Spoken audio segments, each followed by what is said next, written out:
Rolls-Royce cars on the silver screen. A Rolls-Royce car does not come cheap.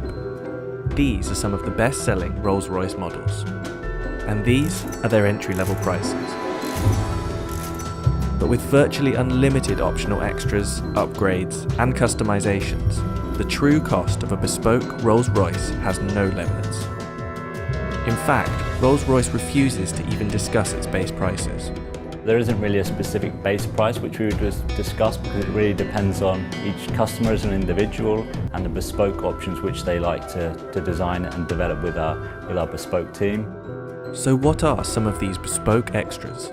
And is that what makes Rolls-Royce so expensive? The Rolls-Royce is a classic car, a thing of beauty, and obviously fit to place multiple times in films in all of its glory.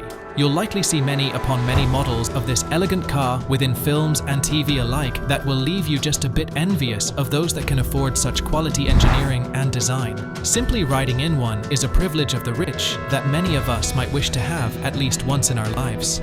Here are just a few instances in which the Rolls-Royce has been showcased as one of the more magnificent props in a film. Rolls Royce Phantom in Iron Man. A 2004 Rolls-Royce Phantom making an appearance in Iron Man. The Rolls-Royce Phantom is a famous car model of the Rolls-Royce car brand. It was one of Tony Stark's cars, which was mainly used by Happy Hogan as the transportation vehicle for Tony and Pepper Potts. The car was sliced in half by Ivan Vanko's electrical whips. The car's right back door was destroyed first, after Tony tried to go in and ask Pepper for his briefcase. When Ivan Vanko slowly recovered, he then sliced the left side of the car diagonally in half, completely destroying the car and rendering it useless. Johnny English's V16 Rolls-Royce. In the first Johnny English movie, made in 2002, the eponymous hero, played by Rowan, then as now, drove an Aston Martin DB7 Vantage. For the new film, released in September 2011, he is upgraded to a Rolls-Royce Phantom Coupe. And not just the regular V12 Coupe, but one powered by a 9.0-liter V16 engine. For anyone who remembers the disappointment of seeing Pierce Brosnan driving a BMW Z3 in GoldenEye, and not even an M Coupe, but a hairdresser's Roadster, there's a peculiar satisfaction in that. Rowan, of course, is a great car enthusiast who is able to afford the very best, but who buys cars to drive rather than to show off as status symbols. He's previously owned a Phantom saloon in which he racked up nearly 80,000 miles, and it was his appreciation of the car that sent him knocking at Rolls-Royce's door when it came to choosing a star car for Johnny English Reborn. Rolls-Royce Silver Shadow 2, The World Is Not Enough. Rolls-Royce Silver Shadow 2, Zukowski, played by Robbie Coltrane in The World Is Not Enough, is an ex-KGB agent who has turned into a mafia head involved in all manner of illicit dealings from casinos to a caviar factory. During the attack on his factory, his prized Rolls-Royce ends up in the Caspian Sea. The world of James Bond 007 is full of action, excitement, drama, and danger. The high-octane, all-action car and vehicle chases are at the heart of the Bond franchise. There is unique story behind every vehicle, and every death-defying stunt culminates in the exhilarating screen image. From speedboats leaping roads and cars submerging to exotic locations, ranging from tropical islands to the North Pole, the action never ceases. Vehicles with gadgets and armories add to the thrills with Bond, having to be ever more resourceful in his battles with the increasingly technical and sophisticated villains.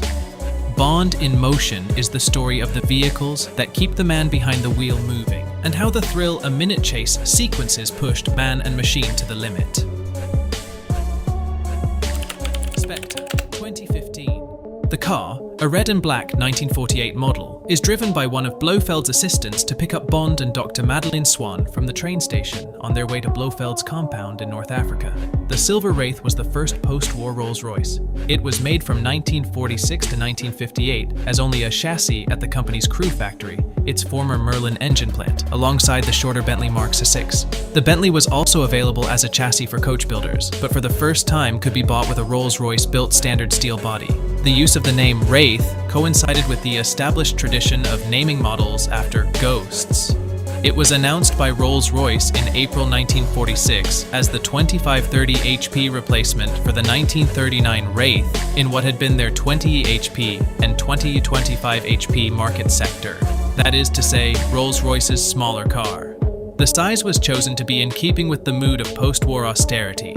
Even very limited production of the chassis of the larger car, the Phantom Ivor, was not resumed until 1950, and then, officially, only for heads of state.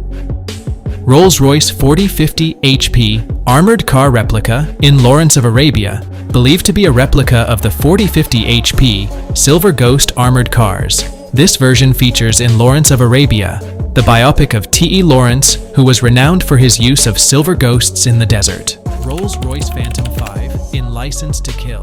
A 1959 Rolls-Royce Phantom 5 Mulliner Park Ward limousine in the 1989 Bond film License to Kill. The Rolls-Royce Phantom 5 is a large four-door limousine produced by Rolls-Royce Limited from 1959 to 1968. Based on the Silver Cloud 2, it shares a V8 engine and General Motors Hydra-Matic automatic gearbox with that model. Rolls-Royce assembled the car's chassis and drivetrains with bodies made to standard designs by coach builders Park Ward and James Young, former vendors absorbed by Rolls-Royce. The engine is a 6,230cc 90-degree V8 with twin SU carburetors, coupled to a 4-speed automatic transmission. The car has massive drum brakes and a wheelbase of 3,683 meters. Power-assisted steering was standard. A shallow gear gave a walking speed which was suitable for ceremonies. Citation needed. From 1963 onward, the Silver Cloud 3's 7% more powerful engine and new front wings, incorporating the latter's quad headlamps, were fitted. Six-wheeled Rolls-Royce Phantom is part Mad Max and part Fast and Furious. A bizarre Rolls-Royce Phantom with no less than 6 wheels was recently snapped at Schiphol Airport in the Netherlands and has left the internet scratching its head as to what exactly we're looking at. The car quite clearly started out life as a Series 1 Phantom, but it has undergone a multitude of modifications to make it look unlike anything else on Earth. The most obvious change is the inclusion of a third axle at the rear. To accommodate the extra axle, it appears that the Rolls-Royce has been lengthened quite considerably. In fact, the trunk lid now appears to be just as sizable as the large hood, resulting in some very odd proportions. Rolls-Royce Silver Cloud, I in Lord of War. The tragedy of the Rolls-Royce in this film is that not only does Yuri's uncle get killed, but the car is blown to bits as well. That seems almost an insult to the fine engineering that went into such a car. But in truth, if one is attempting to upstage an experienced gunrunner, then they must expect at least a little collateral damage along the way. After all, the one thing that gunrunners won't ever be likely to run out of is ammunition. 1986 Rolls-Royce Camargue, Last Action. Hero gangsters seem to have the nicest cars. And why not? They certainly don't want to be rolling around in a Ford Pinto or a Dodge Caravan if they can avoid it.